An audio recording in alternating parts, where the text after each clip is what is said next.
Hello, blessed beings, and welcome here to tonight's reading, or whatever time in the day this finds you. Dearest ones, this has been such a strange message coming, and I feel like the ultimate blessing here is the need for a different perspective, the need to turn things on their head and accept that it will not probably be what you expect it to be. So this reading I've recorded now several times and it keeps just completely hacking out. So I realized, there's just something at fault here. So there goes the light. So turning it on its head, and let us try and see if we can get through to these energies, because what I've been wanting to look at is what is needed within ourselves for divine balancing. And I was looking particularly at the yang aspect, at the divine masculine aspect within each of us. But I think that is where my fault was coming, is we need to be looking at the duality constantly. As soon as you are looking too far into one side, you stop seeing the other. So I think to try and walk that fine knife's edge and find the middle ground within it all is how we get that magic point. So the reason I kept twisting it that way, though, was because I keep feeling like the inner little brother within each of us, and however you identify in this world, I feel like that inner child that is so excited to go out and just explore and experiment and just taste life to the fullest. It really is, of course, as I say, not to put it into too much of a gender box, but that very specific little brother essence within each of us, and particularly within my wonderful brothers out there in this world. So starting with the subversion and putting things on its head, I wanted to send some wildflowers, particularly to all the little boys out there, to all my dearest brothers, and of course to each and every one of us. But yes, to just think of how to turn things differently and acknowledge the soft space in the masculine and acknowledge the harder space in the feminine. So may this reading, may this message be whatever you need to hear right now. May it find the ones I'm connecting with.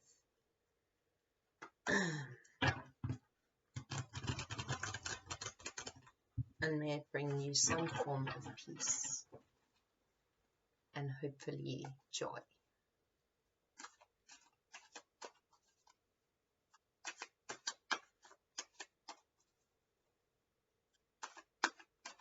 All right, I'm going to just go for this.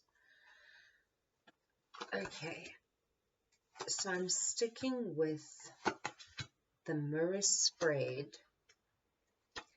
and to really look into the aspects of the feminine and the masculine, however you read that. The range has started. I don't know if you can hear that. So, a fresh new start. A fresh new start to us all. What do we need to hear right now? Okay. Goodness. Totally different message. Gosh. All right, dear ones, starting off with the feminine as you take it, but starting off with the feminine in the space of body, we have slowing down. Now, this speaks to the coming into oneself and the remembering that you are at home wherever you are, the coming to home in the body. And I had a really interesting conversation with a friend saying that what if the body is a difficult space to be in because of trauma to the body? And it's such a difficult conversation to have because in my life it's really a struggle to think of a single woman that has not experienced sexual violation on the extreme, on just experienced it, which is such an awful reality. And so people not feeling at home in their body. But what we came to was the ultimate, what one has to get to in the process of healing is the reclaiming of oneself and one's body as home. And that, yes, even though we have experienced trauma, we've all experienced some level of trauma. It doesn't have to be as extreme as rape, but some level of violation to our body, certainly to our psyche. And part of the healing process is the coming back to a time maybe, or a remembering when one was completely innocent, completely connected, maybe, or at one, if you could go that far back, or I think just that connection of ultimate love to our mothers, and that we all have had a time when there was nothing but love surrounding us. And almost in the remembering of that, remembering that it still is the same, although it has transformed, we might not feel it the same, interpret it the same. The universe always has our back, no matter how many times we have to go through something or experience something, or how difficult things can get. We do have everything we need on our backs with us. It will all be okay. I want to go, let's actually just go as one at a time, I think. So on the flip side, in the male body, we have completion. So I think very much speaking to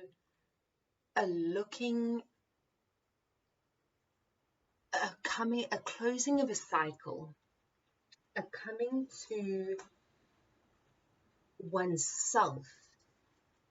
And as that last piece is inserted, that third eye piece, the puzzle is complete.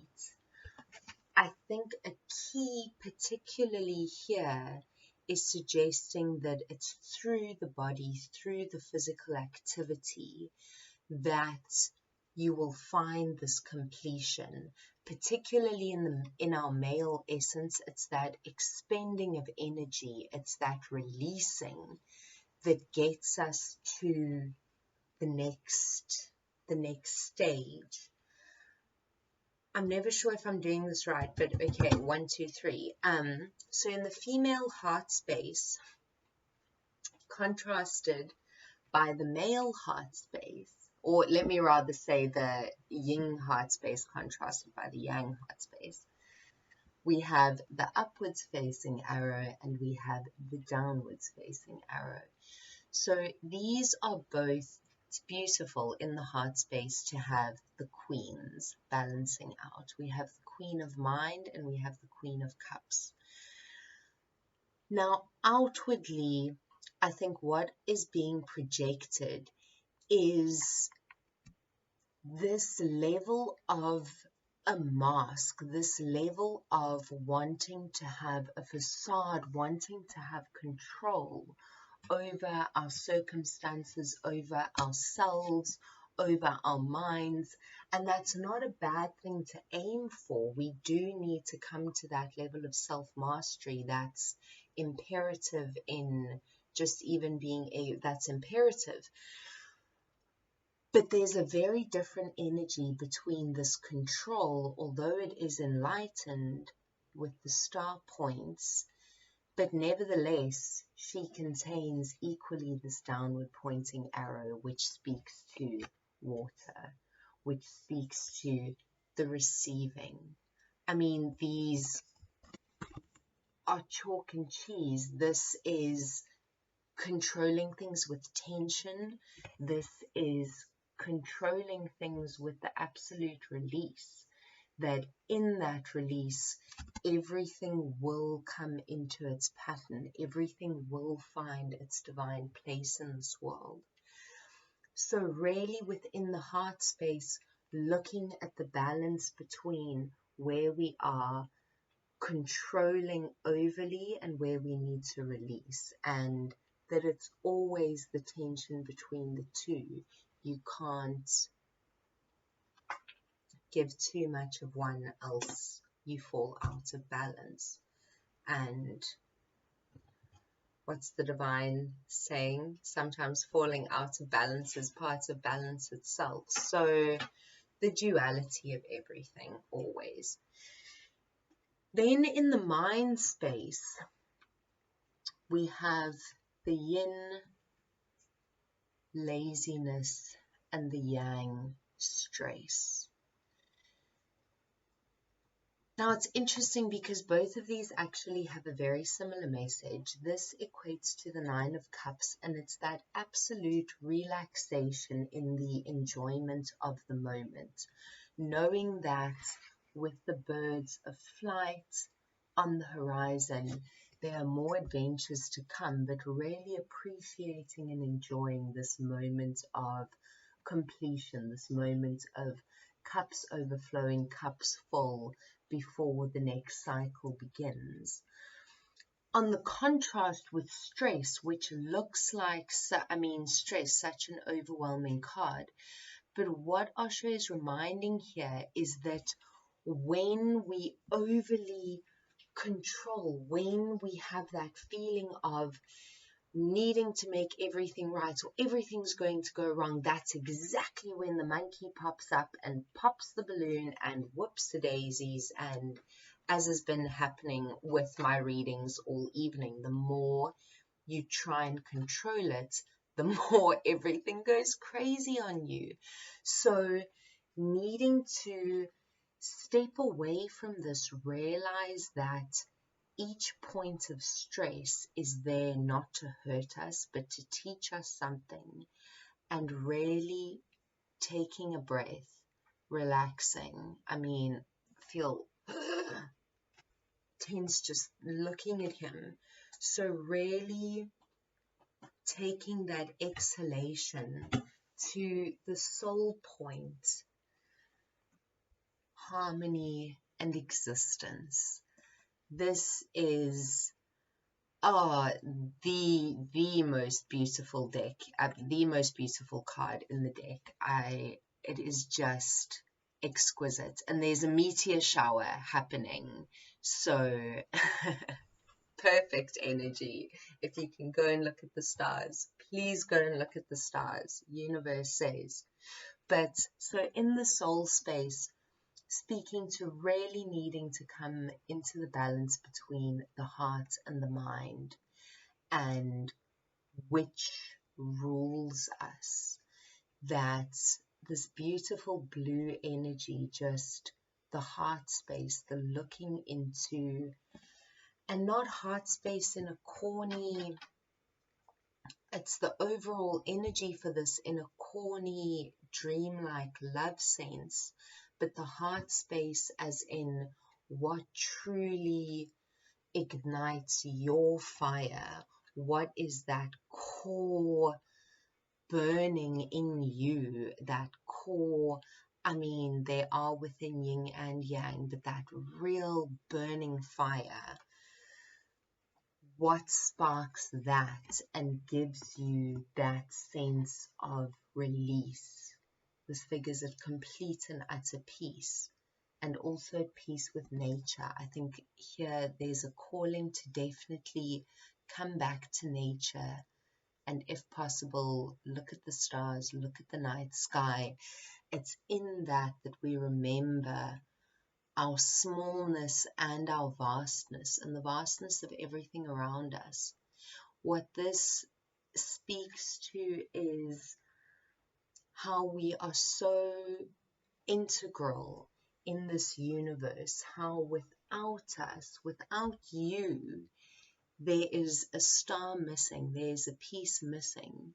Every single part of this universe would miss you if you were not here. So to value and treasure yourself and your experience, because no one else will have it. It is just yours and solely yours. So there's no time to be fake about it. You need to strip naked, whether you want to do it literally or spiritually, but get yourself down to the rawness of you. And that's what the universe asks of us. I don't think you can say that's all, because things are not as they seem. I think if you say this is just what's expected of you, it diminishes it. To be yourself is so easy but so hard, but it's the ultimate goal in remembering our connectedness with everything. So truly coming back to existence, coming back to your heart center self. All right, then we have the intimacy, the alchemy, and the transformation. The intimacy, the transformation, and the blessing. Now, in the inner manifestations,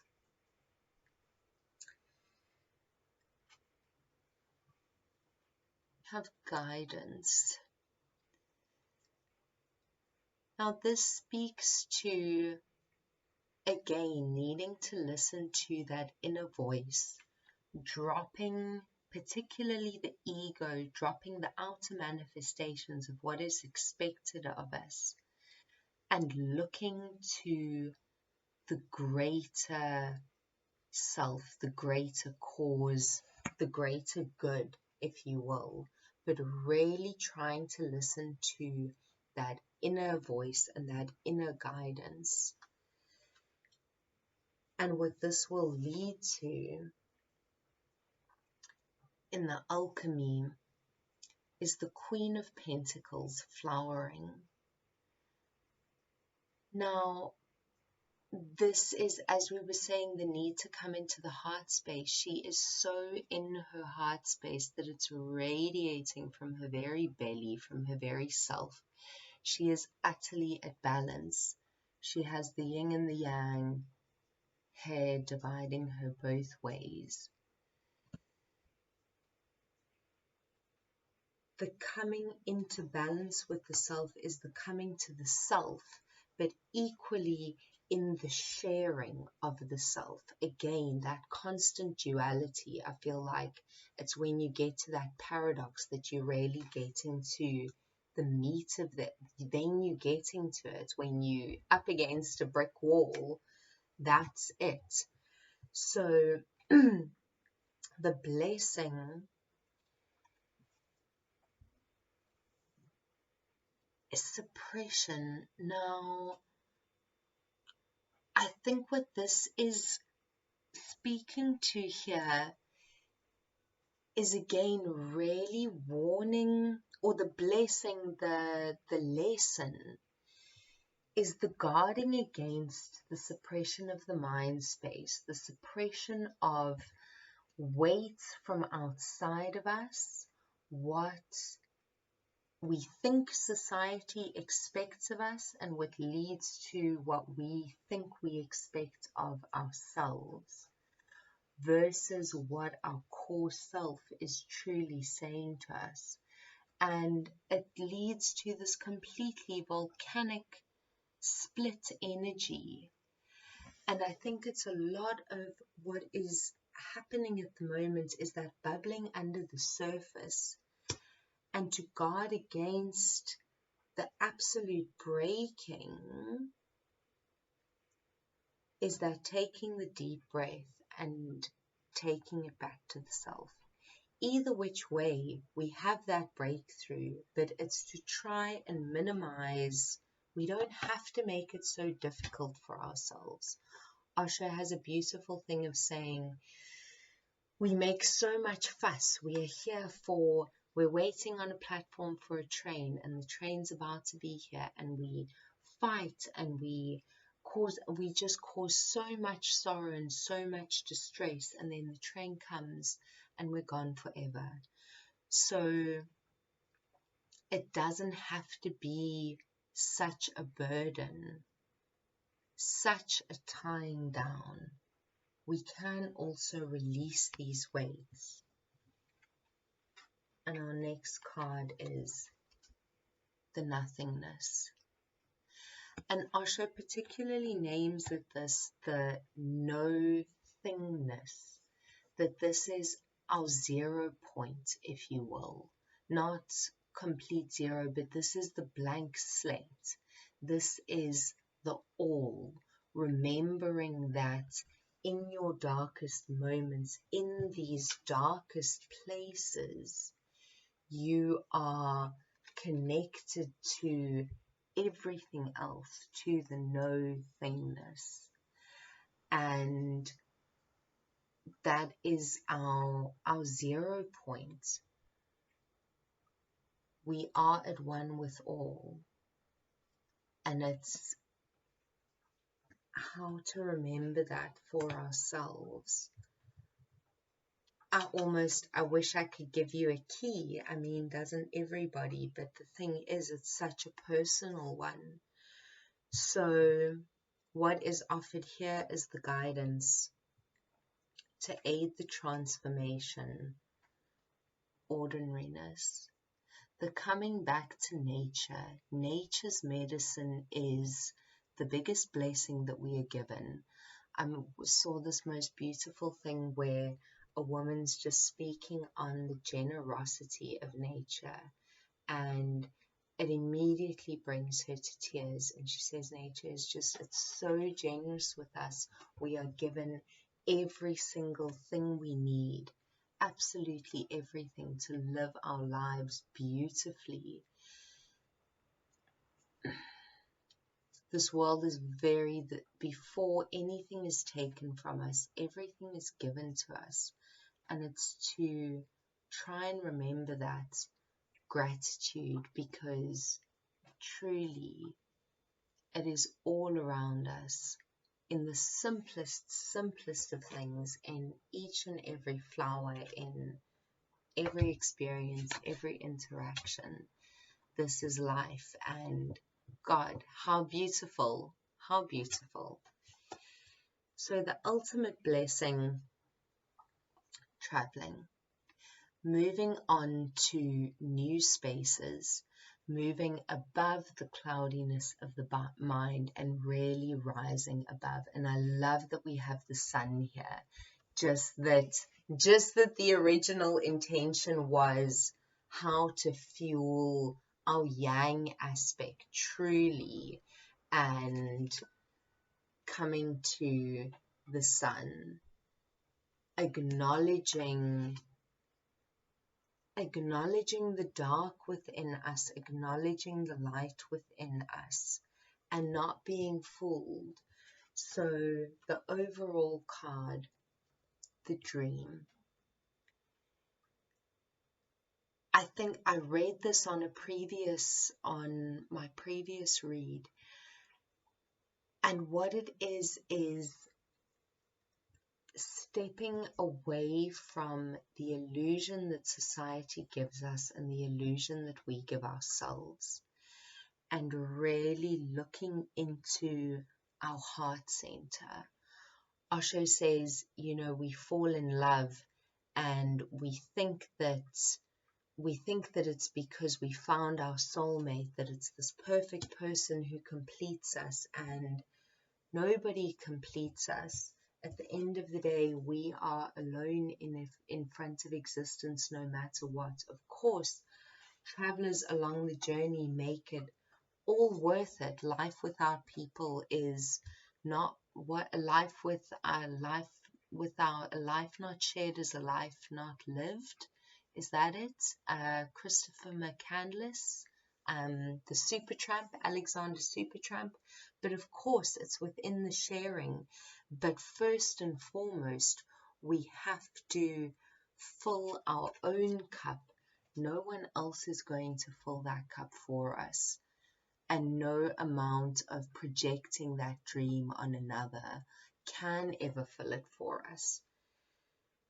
We find our divine duality in ourselves, always first and foremost. And even with a partner, it's not about the amalgamation, it's about the standing alone together, the wonderful Kahil Gibran of the two trees, the two pillars, and growing ever more rooted. But nevertheless, we are our own selves inextricably, and to never forget that. So the overall blessings, top of the deck and bottom of the deck. Ace of mind and 9 of mind. Ace of swords, 9 of swords. So the absolute completion of this cycle here, this balancing.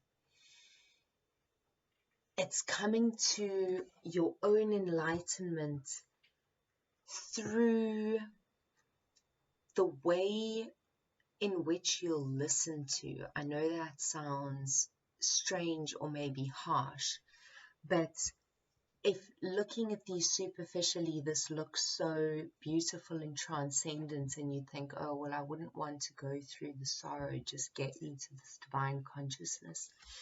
But what this card speaks to is this is a depiction of Ananda, I hope I'm saying that right, who was Gautam Buddha's most devout disciple, and he followed him around the world he followed him for 42 years and catered to his absolute every need. And then Buddha died, and everyone around Ananda was celebrating, and he was overcome with this abject sorrow. He was just devastated, and no one could understand it. And his response was, well, I've spent my entire life around this most wonderful, around the ultimate essence, and I've never attained enlightenment. And so as the story goes, that evening he spent the entire night just crying and releasing into his sorrow and meditating and completely giving into it. And by morning time, he was enlightened. Now, through our pillars that divide us, through what divides us, we have this gap in the stars. As I was saying, when we hit that paradox, there's the gold, there's the starlight trying to break us, not break us, break through us. And sometimes that involves making a crack, and we think it's the universe trying to break us. It's just a part of the journey. Nothing is here to make us sad. It's to teach us, to guide us. And we need to get hit as hard as we need to get hit till we listen. The universe starts nudging. So an alert to try and be aware of the whispers. Try and be alert to the starlight, and you will be guided either which way. You are on the right path no matter what, and you will always come to the right place. but it's how. It's always the journey. And of course, the journey affects the outcome. But you will reach that ultimate consciousness, that expansion. The mind is around you. It isn't you. There's so much more to your divine being and your divine greatness. And it's for each of us to remember that in whatever way you find starlight in your life and in your world and in yourself, most importantly. So, a completely different reading, a really beautiful reading. I truly hope that this finds you well and that there was whatever message you needed to find here. I am sending you all my love and many thanks, and take care of you.